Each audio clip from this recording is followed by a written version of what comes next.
बिस्मिल्लाहिर्रहमानिर्रहीम। अस्सलामुअलैकुम नाज़रीन कराम, नई वीडियो में आपको खुश आमदीद कहते हैं।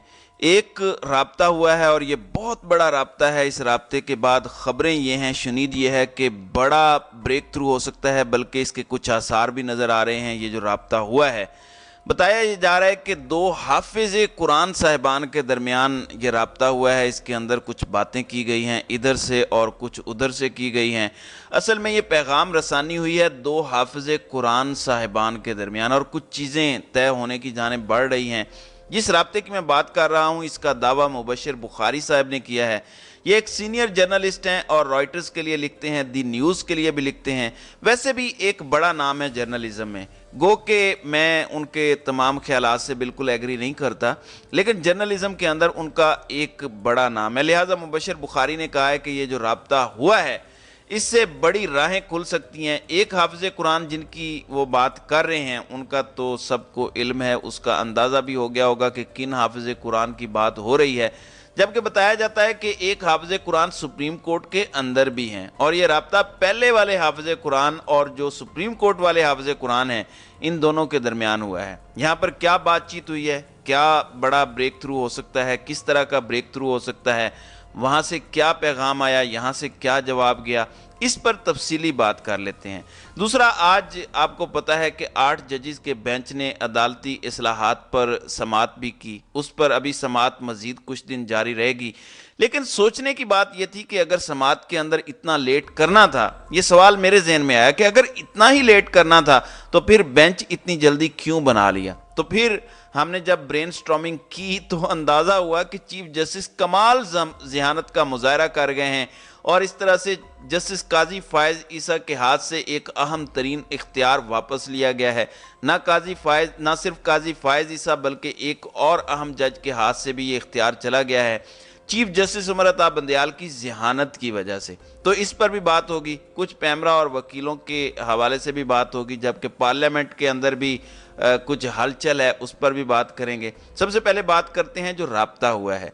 मुबशिर बुखारी साहब कहते हैं कि एक हाफिज़ कुरान जिनके बारे में कहा जा रहा है, वो तो समझ में आता है कि chief of the army staff हैं जनरल आसिम मुनीर साहब, जबकि दूसरे जो हाफिज़ कुरान हैं उनके हवाले से पता चला है कि वो chief justice of supreme court हैं, उनके बारे में बात की जा रही है, वो भी हाफिज़ कुरान है। तो इन दोनों के दरमियान मुबशिर बुखारी जो कि सीनियर जर्नलिस्ट हैं, वो ये बता रहे हैं कि पैगाम रसानी हुई है इनके दरमियान, इधर से भी और उधर से भी। अब बात क्या की गई है, बात ये की गई है रिकन्सिलिएशन की। वहाँ से कहा गया है कि जनाब आप बड़े सख्त मौक़िफ़ पर डटे हुए हैं, तो आप थोड़ा ज़रा पीछे हटें ताकि जो हीट है, जो सियासी दर्जा हरारत बढ़ा हुआ है, वो थोड़ा कम हो सके।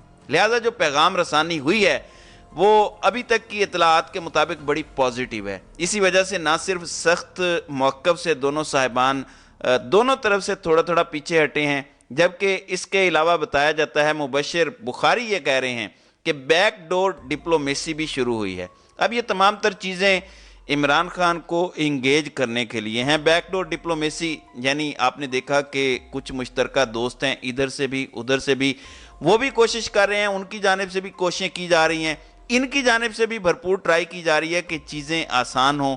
और वो ये कर रहे हैं कि इमरान खान को कोशिश करके गवर्नमेंट के साथ बिठाया जाए कि आप गवर्नमेंट के साथ बैठें और कोई मुश्तरका हल निकालें।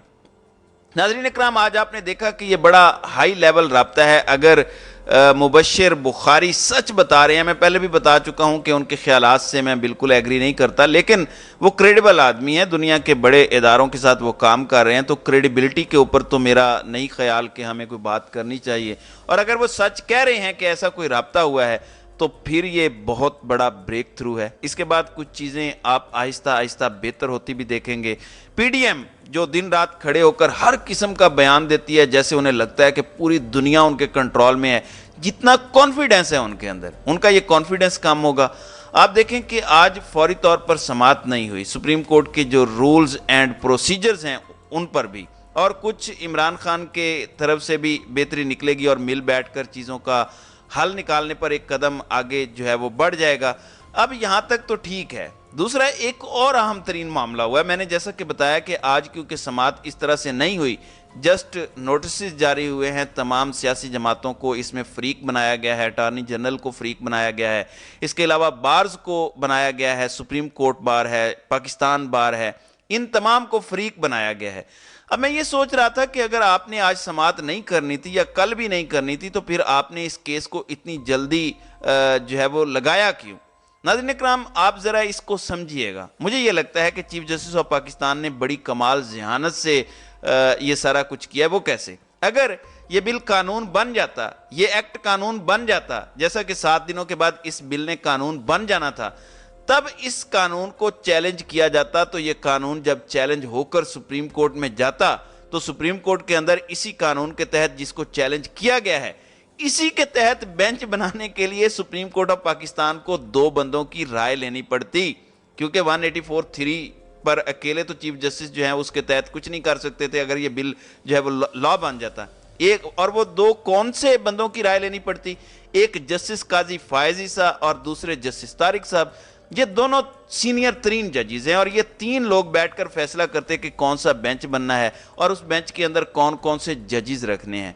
तो ये दोनों भी इस फैसले में शरीक होते हैं और आपको अच्छे से पता है कि ये दोनों जजेस जो हैं ये हम ख्याल जजेस हैं। ये जजेस वाज़ी तौर पर पीडीएम की तरफ अपना झुकाव रखते हैं। लिहाजा चीफ जस्टिस ऑफ पाकिस्तान ने इस बिल के कानून बनने से पहले ही इस बेंच को बना दिया है, अपना इख्तियार इस्तेमाल किया है और इनके इस इख्तियार इस्तेमाल करने का फ़ायदा ये होगा कि तमाम जजेस जो इस बेंच के अंदर शामिल हुए हैं उनके बारे में कहा जाता है कि ये शानदार कैरियर के हामिल लोग हैं और ये लोग आइन के साथ खड़े होने वाले लोग हैं, ये कानून के साथ खड़े होने वाले लोग हैं। लिहाजा जो मामलात, जो चीज़ें या जो ख्वाहिशात इस वक्त सो कॉल्ड पार्लियामेंट की हैं, और ये सो कॉल्ड पार्लियामेंट इसलिए है कि इसमें एक बहुत बड़ा हिस्सा तो पार्लियामेंट से बाहर है, वो मौजूद ही नहीं है, और ये ज़ाती मफाद के लिए सब कुछ किया जा रहा है, तो अब वो पूरा नहीं हो सकेगा। लिहाजा चीफ जस्टिस ऑफ पाकिस्तान ने एक इंतहाई शानदार कदम उठाया, बड़ा ज़बरदस्त कदम उठाया। तो अब ज़्यादा से ज़्यादा ये सोमवार मंगल तक केस चलेगा। चलें, अगर लंबा भी चल जाता है तो कानून बनने के बाद कम अज़ कम इस बेंच की, जो ये बेंच बना है, इस बेंच को चैलेंज नहीं किया जा सकेगा। हालांकि जस्टिस काजी फायज ईसा का बड़ा दिल है, क्योंकि उनकी इस तरह की वो हरकतें करते रहते हैं कि इसको चैलेंज किया जाए, लेकिन इसको चैलेंज नहीं किया जा सकता। ये मुझे लगता है कि ये सबसे अहम बात हुई है। दूसरी जानिब वजीर कानून सीनियर सेनेटर आजम नज़ीर तारड़ ने 2 जूनियर जजेस को सुप्रीम कोर्ट लाने के लिए वोट देने पर भी कौम से माफ़ी मांगी है। करतूतें इनकी इसी तरह की हैं, जिस तरह से ये तकरीरें करते हैं, पार्लियामेंट में खड़े होकर फजूल गोई करते हैं। तो हुकूमती जमातों की प्रेस कॉन्फ्रेंस के दौरान सहाफ़ी ने वज़ीर कानून से यह सवाल पूछा कि आपको 2 जूनियर जजेस को सुप्रीम कोर्ट में लाने में किरदार अदा करने पर पछतावा है? तो इस पर इन्होंने कहा कि हमारे मज़हब में तौबा का हुक्म है। 2 जूनियर जजेस को सुप्रीम कोर्ट लाने के मामले पर आवाम के सामने माफ़ी मांगता हूँ।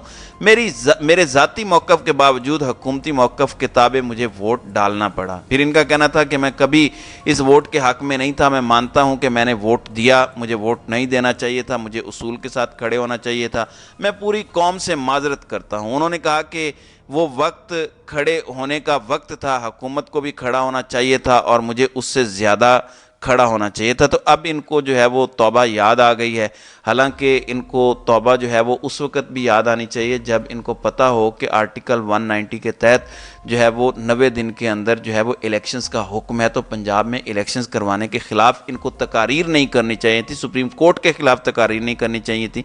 लेकिन वो जैसे कहते हैं कि देर आयत दुरुस्त आयत, अगर इन्होंने तौबा कर ही लिया है तो बाकी मामलात से भी तौबा करें। तो नाज़रीन इकराम, आपकी इस वीडियो के हवाले से क्या राय है? आप अपनी राय का इजहार कमेंट सेक्शन में ज़रूर कीजिएगा।